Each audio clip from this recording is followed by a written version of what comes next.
Il turismo invernale in Friuli Venezia Giulia continua a spingere sull'acceleratore e a far registrare numeri da record. Come per lo Zoncolan, gli sciatori nel polo sono cresciuti del 24% rispetto alla scorsa stagione e per questo la regione nello specifico ha stanziato altri 6 milioni di euro, come confermato dall'assessore Sergio Emidio Bini durante l'incontro con i sindaci di Sutrio, Mattia Maglio, Era Vascletto e Hermes De Crignis, con i quali ha poi fatto il punto sugli investimenti e visitato il polo sciistico Ravascleto Zoncolan. Quest'anno ci sarà un importante investimento per quanto riguarda il bacino di innevamento Tamai, nell'anno 26 ci saranno ulteriori importantissimi investimenti, oggi non li svelo, li svelerò più avanti, insomma una regione a fianco ai territori del Friuli Venezia Giulia, una regione che conosce e riconosce le potenzialità di crescita del suo territorio. Relativamente ai numeri della stagione 24-25, dall'apertura delle piste fino a domenica 12 gennaio, questi mostrano 93.158 primi ingressi, un numero in netta crescita rispetto alla scorsa stagione quando erano 75.146,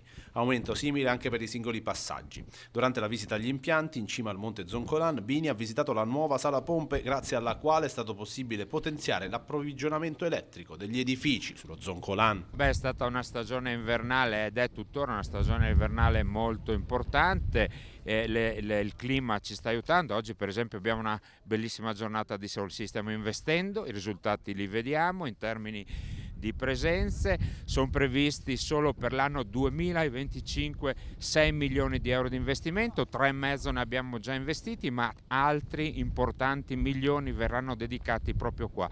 sull'area dello Zoncolan per far sì che insomma il polo sciistico dello Zoncolan possa offrire sempre più servizi ai tanti visitatori.